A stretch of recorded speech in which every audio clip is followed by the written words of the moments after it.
Welcome to the Divorce Podcast, where we explore all aspects of ending relationships, separation, and parenting apart.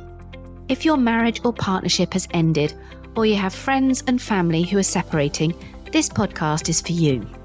I'm Kate Daly, a relationship counsellor, divorce specialist, and co-founder of Amicable, the online legal service for separating couples. In each episode, we look at relationships and separation from different angles, including the emotional, legal, and social. I'm joined by experts and special guests who share their own unique stories, experience, and tips with the goal of helping people end relationships in a kinder and better way. In this episode, I was joined by parenting team Dan and Rosie. Dan is a 34-year-old dad from Hampshire and co-parent to his beautiful 8-year-old daughter, Evie. Evie's mum and Dan separated just over 5 years ago when Evie was 2 and have since been navigating the ups and downs of co-parenting life, which, as we know, can be tough. Dan started to share their journey together on social media in an honest, no-frills and candid way to show other co-parents who may be struggling with parental separation that they aren't alone. He now has a substantial online following and is known as the Breaking Dad. Rosie is the loving mother to Tilly, 9, and Liza, 5. After meeting Dan, they began the rewarding but sometimes challenging journey of blending their families and now expect a baby girl together later this year. We begin by exploring Dan and Rosie's very different separations, with Rosie's being more amicable than Dan's. We talk about the value of prioritising collaborating with your ex-partner. They describe how they introduced each other to their children and how they approached conversations with their ex-partners. We look at common challenges like disciplining each other's children and navigating boundaries.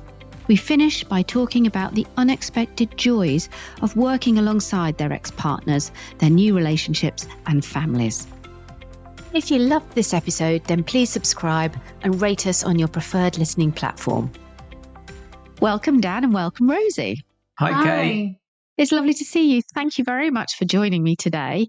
So today we're going to explore blended families. And a blended family, just sort of to give a bit of a definition, is a family unit where one or both partners have children from previous relationships and combining them with any children that they may then have together to form a new family structure. So we know that blended families by definition come in all shapes and sizes. And it's great that you're here today to tell us a little bit about your blended family. And I'm looking forward to hearing some details about what it's like and what the challenges and the joys are of being a blended family. But just before we get into that, let's just remind listeners, because Dan, you've been on before, haven't you? So you've had a chat with us before and people can listen to that episode. I think it's episode 25. But just give us a little brief history of your relationship with your ex, how that sort of came to an end, and then a little bit about, solo parenting. And then we'll come on and I'll introduce Rosie and we'll look at blended families. Yeah, sure. So it's been a while since we last spoke. I think it's about 3 or 4 years. So my relationship with my daughter's mum, it was one that ultimately ended due to incompatibility. There weren't any significant kind of arguments or fallouts. It was just very sudden. One day, that was that. So the process of adjusting into life as a co-parent was quite a difficult one. It was something that I really struggled to accept because I'd grown up in a co-parenting setup. I didn't want to be a weekend dad like my dad was. He was intermittent is probably the way you could describe his turning up. He was unreliable, and for a short period of time he was brilliant. He was there every other weekend, but he wasn't as I got older. And I always thought to myself, that is not the life that I want for my child.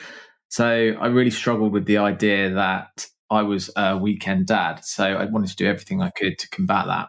And in the early stages, it was quite difficult. Tensions were quite high. There was a lot of combative, kind of unnecessarily difficult communication, which, depending on who you talk to, as in any case, I would say it was from that side. They would obviously say it was from my side. Looking back, actually, it was 6 of one, half a dozen of the other.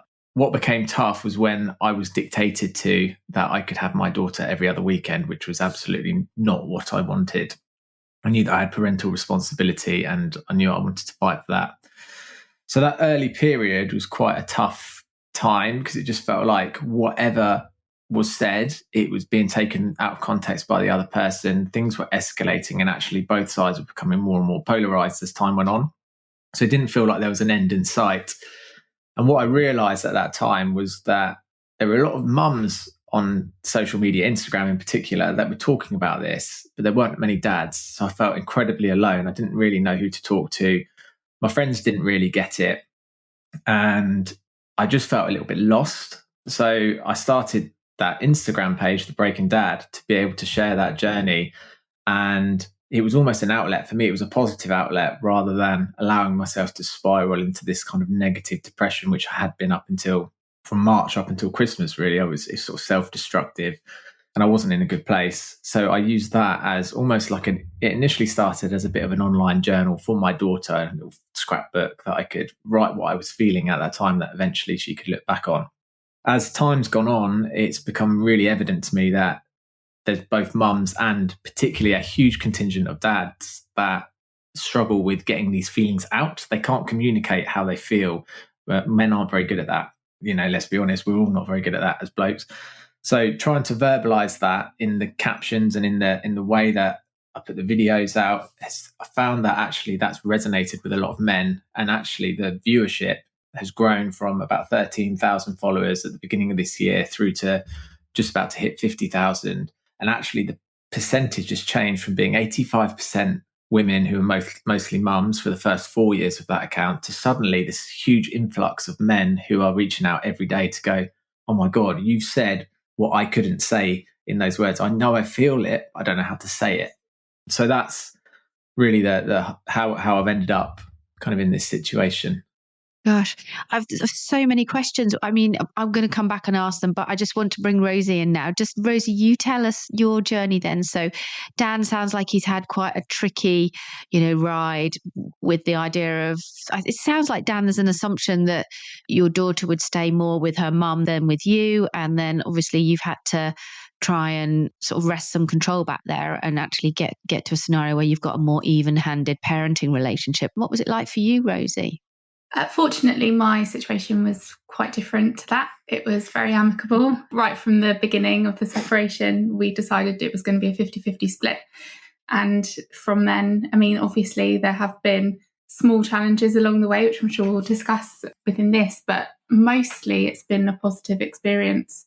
I think that having been with Dan and seeing it from another perspective has helped in terms of my view on things. And, my children's father wasn't compatible with me, but he is a good father to them. So I've tried to do my best to encourage that relationship as much as, my own with them. I think that's the key thing, isn't it? It's the encouragement of both relationships. But it sounds like you're both starting from very different places, which is going to be super interesting as we unpack it a little bit more. So, Dan, what do you think then? How did you go about trying to kind of, I suppose, move to a more even-handed parenting arrangement? What were the steps that you took? Because I think that's probably quite interesting for people, because you can go at this very directly and be very demanding, can't you, as a person, either person, and say, this is what's going to happen. It's going to be like this. I want half of the care or whatever. But it doesn't sound like you took that route. And it sounds like maybe that's had a benefit in preserving some of the relationship with your ex. Yeah, I talk to hundreds of parents all through messages and through outreach and stuff like that all the time, comments and things like that. And the trend that I seem to see is that it becomes about control. It's this big battle of, you can't do this. I'm going to do this. This is how I'm going to run things. And someone goes, well, actually, I don't want to do it like that. I'm going to do it like this. And I started off like that. When I look back, I tried to I was never aggressive because I hate that sort of bullying approach. But what I found that I was doing was being incredibly condescending, because I spent ages learning what I could and what I couldn't do and what my rights were and what they weren't. So that whenever we were arguing, I was saying, well, you say this, but actually you clearly don't understand how this is going to work, because these are my rights. This is what I'm going to do. So this is what I'm going to. And actually, I felt at that time like I was being clever, and retrospectively you look back and you think, well, actually, yes, what they were demanding or how they were behaving was wrong in that context. I didn't help the situation by trying to argue it constantly, because actually all we ended up doing, I always refer to this on the Instagram account, the point of change for me was when we went to our first mediation session, and I had this brilliant mediator who said to me, everything that you've shown me here in these messages is right. What you said is correct. Do you think it's helping the situation? And she sort of did this. She said, all you're doing is polarizing each other. So every time you send a message like that, you're making her feel more aggressive and go, well, actually, I'm just going to argue that because he's talked to me like this. I've talked to him like that. And you just end up this tennis match of just arguments. And I realized it was that polarization of each side thing that was where the penny dropped for me. And I realized that to get the outcome that you want, you have to work in a little bit more of a collaborative and supportive, positive way. And it's what I feel quite strongly when I hear things like, I hear a lot of overuse of things like co-parenting with a narcissist and quite negative phrases used about the ex. Now, narcissists undeniably do exist, but I think the level that we use that term has become quite often. Yeah, you'll hear, hold on a minute, he's disagreed with me, narcissist. Oh, he hasn't done exactly what I wanted, narcissist. And all you're doing is vilifying that person. So it's impossible for you to have a collaborative and supportive co-parenting relationship, which ultimately co-parenting has to be about. So that penny dropped for me. And then actually I realized that my ethos was always killing with kindness. Didn't matter whether I thought that how my daughter's mum had behaved in that scenario was really out of order. You know, we might have a conversation about it behind closed doors, but I'd never allow that to creep onto social media. And in fact, I did that once and I regretted it so much. I felt awful because actually if you can allow yourself to stoop to that level, I think that's where you've lost, because you've lost the high ground of moral high ground. So in that context, it became more about how can I just be consistent and kind, and in whatever circumstance, how can I diffuse it but still be firm? And it takes time, it doesn't happen overnight, but eventually where we've arrived today is a very friendly, collaborative, supportive environment for all parents, actually, Rosie, Dan mentioned there this idea of working collaboratively with your ex. And for him, it was a very tricky situation because that sounds like it wasn't how you were feeling, particularly at the time, Dan. But for you, Rosie, it sounds like the collaboration was there from the beginning. What did it mean to you, and what did it look like from your side of things? I think it's just respecting each other's decisions and trying to find a happy medium if there were any differentiations in your beliefs around how the children should be raised. And just working together, like we're all here to raise our children, all of us, the best way possible and to give them the happiest childhood and ultimately the best life that we can. I think as long as you keep that in mind, even when you're, arguing over whether they bought the uniform back, if you remember, does that really matter? Is that what's important here?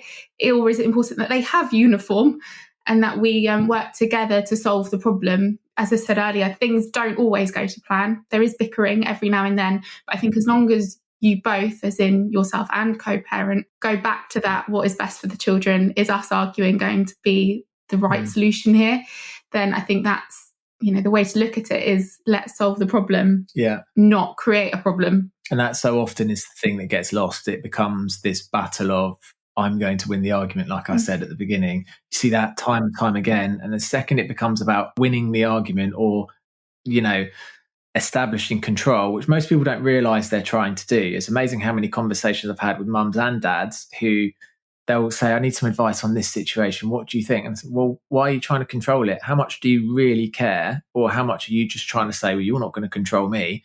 And then they go, oh, I hadn't thought of it like that. Because it happens sort of almost instinctively. You react in that situation, let your emotions take hold. And then it becomes not exactly as Rosie said, it becomes not about the children. It becomes about winning the argument. And that's where so often where things fall down. It's when egos get in the way that the issues arise. So as soon as you can take a step back and remember your core goal, I think that's when, that's when you can have a harmonious co-parenting relationship. Yeah. I mean, it sounds like what you're describing is this difference between reacting and responding that we often talk about in these scenarios. So, this idea that actually this feels like kind of hard work. You've got to keep putting the hours in. You've got to be constantly sort of thinking about being on your A game and everything else. But it's obvious that pays off if you're able not to do the reaction that then fires the ego and fires the emotional response and all of that kind of thing. But actually, if you are able just to respond, and I think what I've listened to you both saying is it's not about your relationship with the other person in your response. It's about jointly solving a problem.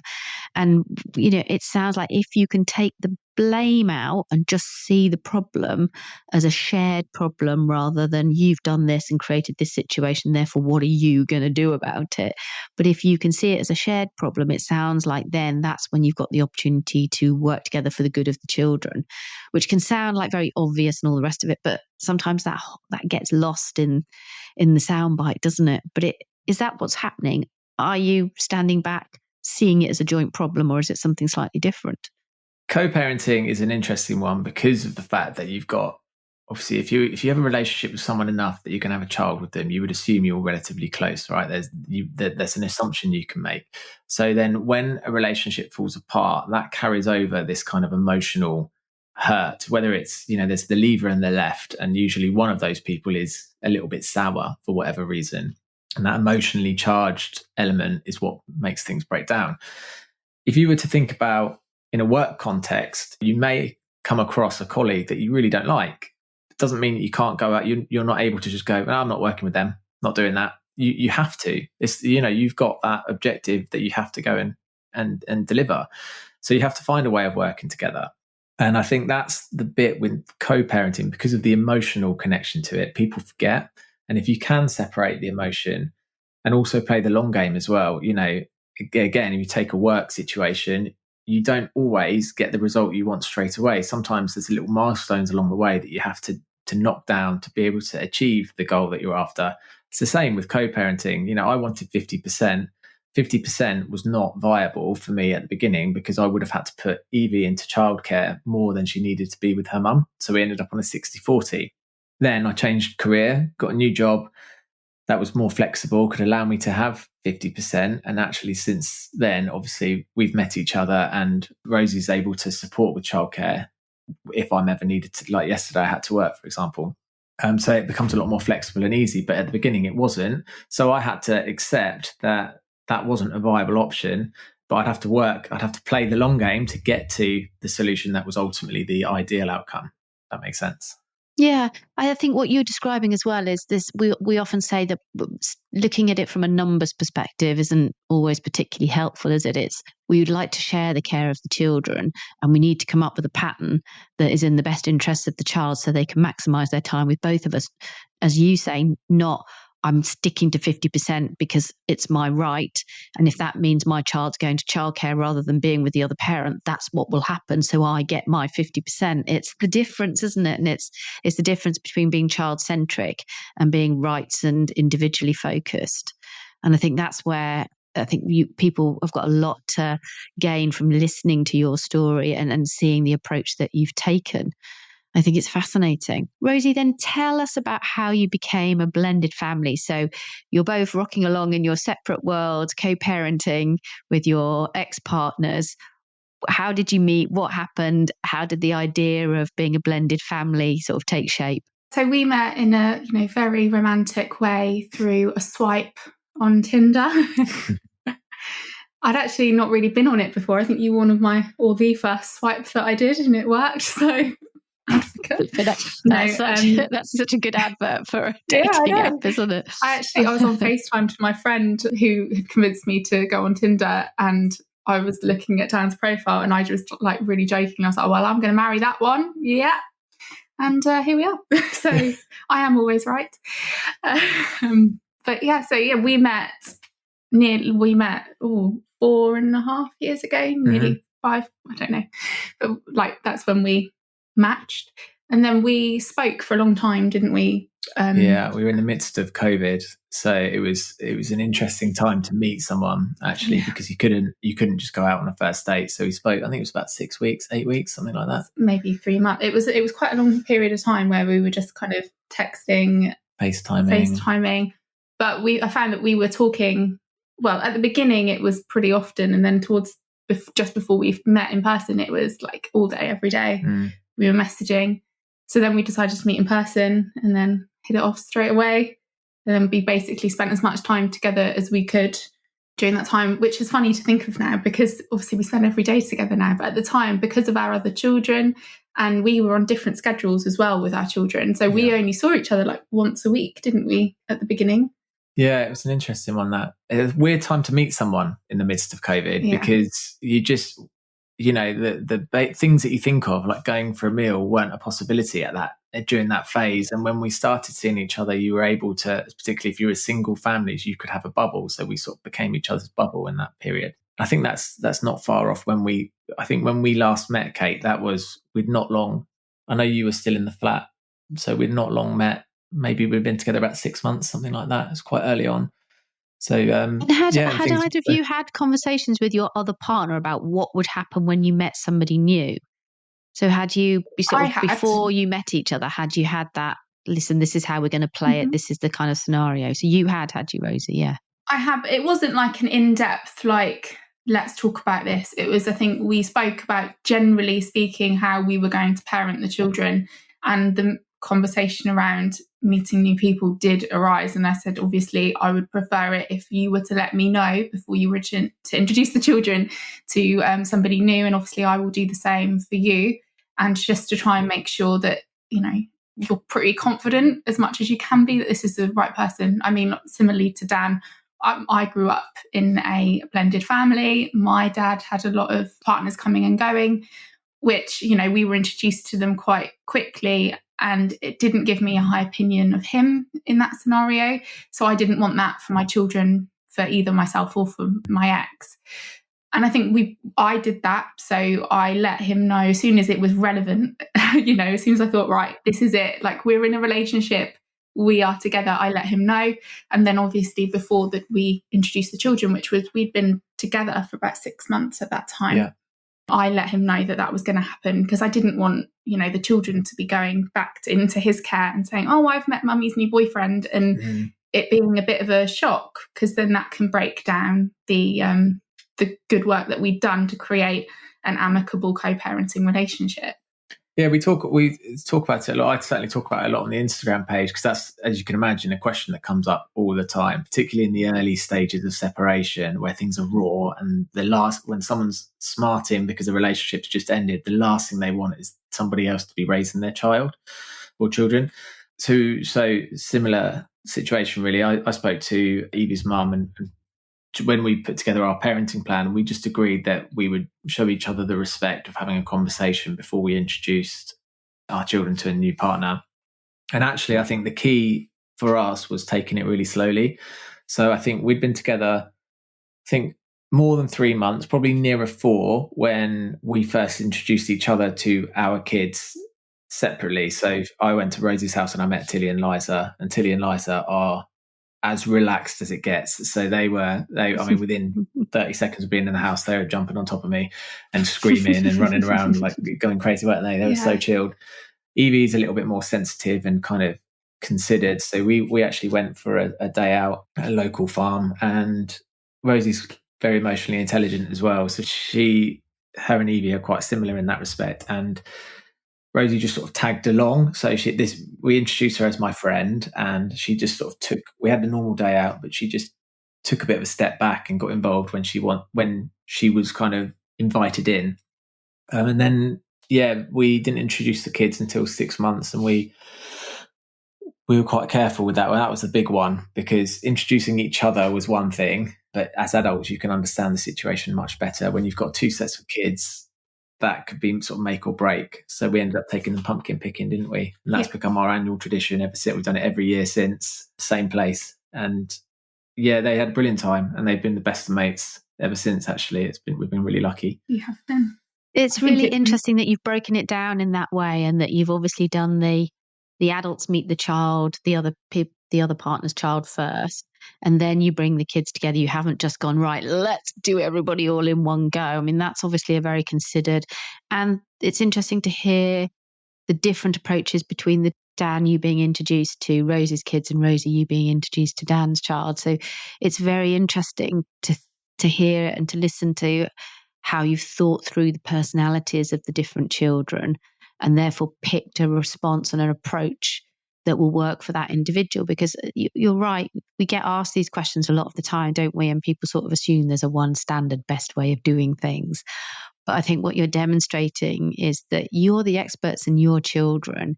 And yes, of course, it's fine to ask for professional help, but you've got to remember, you know your child the best out of everybody. And so it's not just a question of looking for this silver bullet or this set of guidelines that are going to work for you. You've got to think about the child, the personalities, and accept, as in your case, that you might do things very different ways depending on personalities and ages and stages. Yeah. And also those personalities and ages, as you say, that is such a good point, that they change so drastically. So Evie at that point was very timid, very shy little girl. And she was, for that period of time, I think it was about a year and a half, it would have been until she met Rosie, it was just me and her, just me and my little girl. So you imagine she's got my undivided attention. So I always say that although I only had 50% of the time, I had twice as much quality time with her because it was only me one-on-one. So I was quite protective of that time when we met. And equally, I was worried that Evie would feel like she was missing out. So that was something we were quite conscious of. Whereas Tilly and Liza they had the constant of having each other between households. So there was a little bit less fish out of water type scenario. Liza was a lot younger. Yeah, she was only 18 months, wasn't she? Yeah, she wasn't really aware of the changes and what was going on. So it wasn't as much of a concern for how she would react because she was so young. Whereas Tilly is just, we describe her as a Labrador, don't we? She's absolutely delightful, but she loves everyone and everything. So I wasn't worried about how they were going to react. It was just more about making sure that it was the right thing, because although, yes, they love everyone, they would be heartbroken to meet somebody and love them and then for them to not be there anymore. Yeah. So we had to take that quite tentatively for different reasons. So you went and you did this activity all together. What were you worried about before the activity? So what do you think is a common worry before you get everybody together in that scenario? Personally, I think it was how the three girls would interact with each other. Because as we say, at that point, they had quite different personalities. I think as they've gotten older, especially our oldest two, so Tilly and Evie, are actually really similar and their interests are very aligned. They're very close in age as well, which I think helps. But at that point, they were very different. Like Tilly was loud. She was, very bubbly, I think is the best way of describing her. Whereas Evie was more timid. So, I'd had the opportunity to build a relationship with Evie one-on-one. So I wasn't concerned about that. Like we'd been spending quite a lot of time, the three of us. And obviously Dan had with my children as well. So that was fine. It was more just how they were going to get on together, how Evie would react to a little one, because Liza was 18 months and she was annoying, to children trying to play a game, having a toddler coming and just doing something really random and silly was annoying. So I think it was how we were going to manage that. But actually, it went really well. Yeah, it's a funny one because Evie has always been a sensitive little thing. And we always worry most about how she'll react to things. And actually, consistently, she always surprises us and tough. So she's a tough little cookie. Although she's emotional, she's a tough little cookie. And she took to the girls straight away. I mean, within 10 minutes. I mean, I remember actually, I hope don't mind me saying this, but I remember the first time when we went pumpkin picking, we were just coming back. And they were all just so relaxed. I was holding hands with Evie and I was holding hands with Tilly, who was holding hands with Liza, and Rosie was walking behind. And I remember you getting a little bit put out because that was the first time that happened. And it was a bit like, this is a new thing, isn't it? Yeah, remember? I did. Yeah, I've almost forgotten about that. But I did find it quite difficult, actually. That's something I didn't expect. It wasn't a challenge I thought we'd face. But being the odd one out. I was like, I've never been the odd one out. They're my children. Like, I'm always centre of their universe. And now I'm not. I am again now, thankfully. But at the time, it was like, oh, look, new friends. And I'm like, hello. Well, I think the difference is now we don't care. So I want Evie to feel, and the girls to feel super comfortable with Rosie. Of course I do. And likewise, when I'm mucking around with Tilly and being silly at the table like we were this morning, I don't think there's any part of you that's going, hold on a minute, I want to be having fun. It's just that's just how it is. That's the whole idea of being a blended family rather than two separate families that initially come together. It's just like any family, like any traditional family. We all have a different relationship with each other. Just like as I say, in a traditional setup, you would. So I think it's just getting used to that at the beginning. Yeah. It didn't take me long. I think it was that. Oh, no, it was like half an hour. Yeah. And then I was like, hold on a second, this is it. But it's really refreshing to hear you sort of talk about that, because I think it's those things that we don't get to hear about very often, isn't it? Those things that sort of jump up on you or you're not expecting. And what are the other two? What happens like the first time one of you has to tell the other person's children off? Do you tell the other person's children off? How do you navigate those things? Because they're trickier, aren't they? Now it's seamless. Like we're lucky. They're very well-behaved children, so we very rarely have to tell them off. It's normally for silly things. So it's quite easy because it's just like, why have you done that? It's never a big telling off now. As I say, my youngest was quite young, so she went through some challenging stages throughout our relationship. I think at the beginning, it was more, they're your children, you parent your children. Yeah. And vice versa. I didn't get involved. If there ever was a necessity for Dan to step in with Evie, I wouldn't say anything or get involved at all. But then as soon as we started broaching the conversation of moving in together and spending more time together, I think that's when that shifted. And it was quite tricky, wasn't it, to start with? Because we're very similar in the way we parent our children. Like there wasn't any discrepancies in our boundaries. It was more just about how we delivered those boundaries and when we felt it was appropriate to step in. And I think it also came down to like, they're my children, like you shouldn't be parenting my children and vice versa. But actually letting go of that and being like, we're a family, we will parent our children, which is very much how we feel now.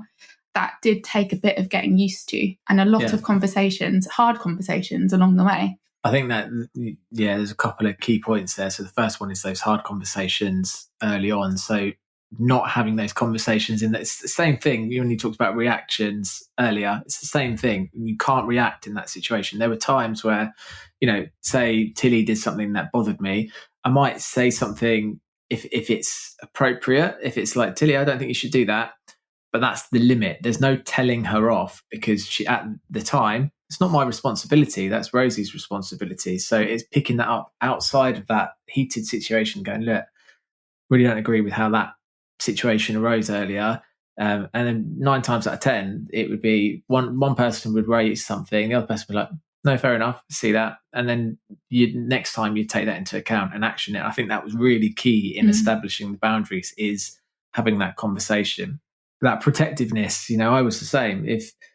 And I still find myself doing it today. If Rosie tells Evie off for something or is quite stern with her, I'm like, hold on a minute, and I feel my back again. I'll go, no, that's my child, and I have to consciously relax because it's a two-way thing. Yes, I would like to make sure that Evie never gets a telling off, but sometimes children need that because they have to have boundaries. So it's an interesting dynamic that's constantly in a state of flux. It's never quite. I'd say you people often think that you're just going to come into a relationship with someone else's children and you'll all just be a family. It doesn't work like that. It's a constant effort to maintain those boundaries and change them, particularly as you said earlier about the different ages and stages. Children change. They go through different phases where sometimes you're thinking, why are you doing that? And actually it's just a phase. They're just testing boundaries. Brain development stage, isn't it? But I think that's the key thing, isn't it? Because you're coming at this from a very thoughtful perspective, and what you're demonstrating, I think, and what people find interesting, is that this is an ongoing conversation. It's not something that you do like a parenting plan and then shove it in a drawer and then don't look at it again. You're talking about an ongoing and evolving relationship between all of the different dynamics within your big, now blended family, aren't you? The dynamic between the two of you, because your relationship will mature and age, and you'll be different with each other. You've got the different relationships with your own children, and then your relationships with the other person's children. And all of those are shifting constantly. And I guess now, did you say Evie was 8? So you're going into the tween years. So it might be quite a nice little period. But at some point, you're then going to go into the teen years with 3 girls. And then that's a whole set of different conversations, isn't it? Again, and a whole different set of boundaries to work out. Yeah, no, I'm very aware of the fact that we're going to have, I mean, if we look at the girls, I mean, Tilly's our oldest and she's nearly 10, she's 9. But maturity wise, she's a little bit less mature, I would say, than Evie, who's a little bit more advanced. Advanced in terms of developmentally, she's like going on 13 already, isn't she? She's quite. She's what is it? She says, "I'm sassy." I can't remember, but she has a little thing going on that she likes to say every now and then as her mantra, and I love it. Yeah. So I think she will hit that stage first, and we're very aware of the fact that obviously with another little girl on the way as well, there's going to be 4 of them. And I worked out that I think it's going to be 18 years that I'm going to have a teenage girl. From when Tilly hits 13, it's going to be 18 years, I think, until I no longer have a teenager. Wow, you will definitely be an expert by that point, Dan. Yeah, exactly. And you, Rosie, won't you? I'll be very grey, I reckon, by then. Or bald. Yeah. What do you think have been some of the most sort of unexpected joys of a blended family? I think it's how normal it is. Like, I don't ever look at our family and think, wow, we have a fantastic blended family. I look at our family and think, wow, we have a fantastic family. Yeah. You know, in the early stages, I didn't think that I could feel the same way about Evie as I could about my own children, because she's not biologically my child. But I do. I love her like I love my children. I would, do for her what I would do for my own children to keep her safe and loved and all of those things. So I think it's how, not easy, it hasn't been easy. I was about to say how easy it is to have that dynamic, but how lovely it is for us all to just be a family. And just as long as you keep on that, even trajectory of we are in this together, we are a team, we are doing what's best for our children and for us, I think it's so lovely when you come to that realisation that we've done it.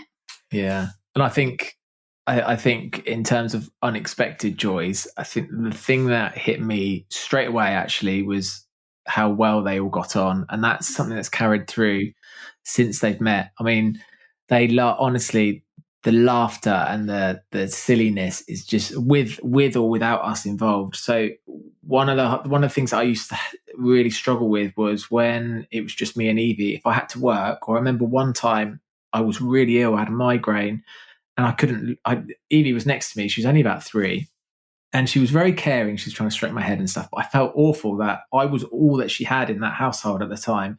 Whereas now, I was working yesterday and it was their last day with us. I dropped them back with their parents. And I was working. I work out in the garden. Well, this office is out in the garden.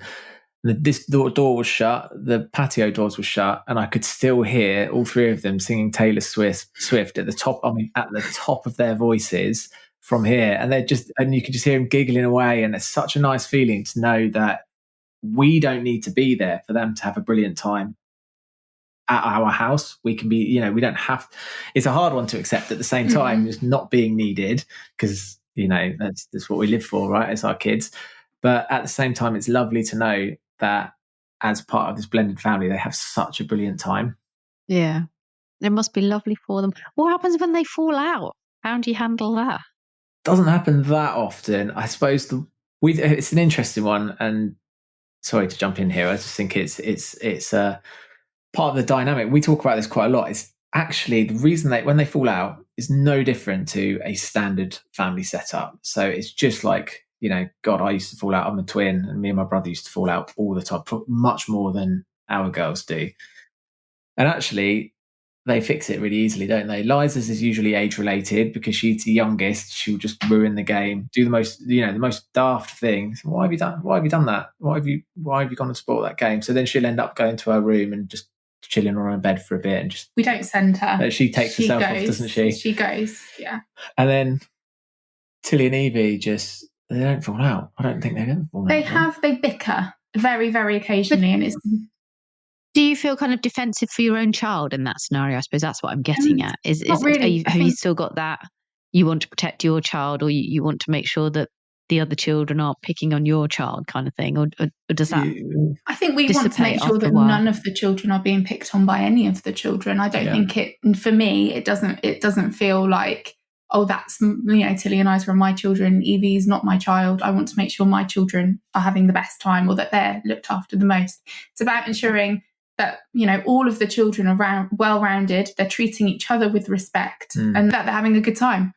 I think it's about creating 3 lovely children who can fight their own battles, but can also know their own boundaries and can deal with the problems themselves, which is kind of where our older 2, so Evie and Tilly, they're really good at that. Like, they will, it's normally about a game. If they're on Roblox or something and someone's done something they didn't like, they will get a bit stroppy with each other, and then they won't talk for maybe 10 minutes. And then somebody will do something really silly, like make a silly noise or do something, and then they're in fits of laughter. And then generally it doesn't happen again, because they've had that, it's like us having conversations about things. That's their way of setting their boundaries with each other. And Liza's getting there. She's just that much younger that it's a bit trickier for her to, understand. But it's just the same as any sibling dynamic. But to your point, Kate, I see what you're getting at with, there have been times where, say, Tilly and Evie come and tell me something's happened, and Tilly says, this happened, and Evie goes, no, it didn't. This is what happened. There is part of you that is pulled towards, well, hold on a minute. I want to believe you because you're my child, but that's not the right thing to do. There is that. I feel that internally sometimes, where I feel myself, because I know what, it's not because I prefer to believe her just because she's mine. It's more because I know her so well that I think, well, you wouldn't lie about that. That you would, I know you inside out. You wouldn't tell me that if it's not true. But in that situation, you just can't favour one over the other. You have to go, well, look, guys, I didn't see it. So I wasn't there. This is what we're going to do. Yeah. And usually the truth falls somewhere in the middle, because none of them would lie about a situation. I think it's always, what she said, he said, and then the truth, isn't it? You have to take that into consideration when navigating those conversations. Yeah, I guess it's only natural to have that pull towards your own child. But again, it's what you're describing is being able to respond rather than react, aren't you? And being a very thoughtful and mindful parent. It feels like it's mindful parenting as much as anything is what you're describing. So what about the other adults in the scenario then? So how do they deal with your sort of family unit here? Because both sets of children will go to other family units, won't they? And my biggest question is, are you now all on the same schedule? Yes, we've been on the same schedule for a number of years now, actually. From when we moved in with each other, it became 100% the same. And I think for a period of time before that, it was one day different. Because that was when I had full 50, I had 50-50 and Dan didn't. And then there was that one day introduced, which meant we were on the same schedule. Yeah. We were lucky in that when Rosie and I met, although because of COVID, although you guys had separated, they hadn't moved houses and set up different schedules yet, because it was an impossibility. So because I'd already been through all that pain, in many ways, having had that year and a bit ahead, it was quite nice, because we'd already established, and because of the nature of my situation was quite fractious, there was no move in my situation. That was what we'd agreed. Yeah, so exactly, yeah. Because these guys were super amicable, it meant that when it came to having that conversation around schedules, it was quite an easy one, because it's like, actually, it makes sense for them all to be quite similar, didn't it? Yeah, and it worked with my work schedule at the time as well. Just it all kind of fell into place quite easily from my end. Yeah. It has changed slightly I can't remember exactly how it used to be, but it has changed along the way. But we made those decisions together and made sure that we could both, fulfill those with their other parents, so that it was as seamless as possible, because we didn't want, one child or 2 children to be here without the others, and then it to not feel like we were a family. We wanted them to come here and it's be family time, and then they go and have their other family time with their other parents, which has worked well. Yeah, it was. And actually reflecting, because it seems like such a long time since they were on different schedules. that was probably when we struggled more than when they were on the same schedule, because it's an interesting one. Like I said earlier about that protectiveness over my one-on-one time with my daughter, I struggled with the idea of them all being on the same schedule initially, but then actually we're quite flexible in that, it comes to a weekend. Usually I'll zoom off with Evie and go and get a coffee and some cake with her and do something with her, and you'll do something with the girls. So we still protect that one-on-one time. But before we did that, where it used to get a little bit difficult, and never arguments, but more just, I think it was more challenging, was when, say, if Rosie had the girls and I didn't have Evie, I'm almost in off mode, because I haven't got my daughter there, so I'm not in dad mode.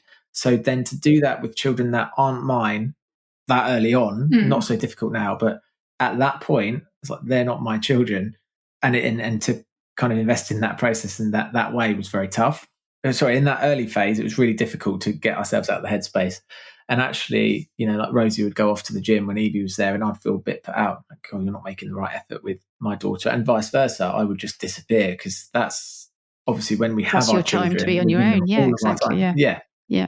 So then being on the same schedule has really helped. And then the next level of dynamic that's going to be quite interesting is when our baby girl comes at the end of the year, and what it's like having a daughter that's full-time here and then children that are 50% here, and how do we manage the dynamic between kind of how do we share that time? Because when we've got our other girls, they're going to want our attention, but is that going to be problematic for the new baby? And I think if we were to redo this podcast in a few years' time, we'll probably have a lot more to say on that. But right now, it's all ideologies rather than anything you've been able to put into practice. I will definitely have you back on to discuss that, because that's a whole new layer of complexity, isn't it? I mean, it just makes your head spin thinking about it. Yeah. But you're right. We'll be speculating at this point. So that's an open invite to come back and tell us how that is. Thank you. It's been absolutely amazing talking to you. I'm conscious of time. So it's just been so lovely to hear about your experience and just to give people some ideas about what sort of stuff comes up. So it's been great. Thank you both very much. Just before you go, if you had to say, like, give people one tip about starting off on this journey with new partners and, their children, what would be the one thing that you would say, if you could give them a piece of wisdom? I'd say be kind.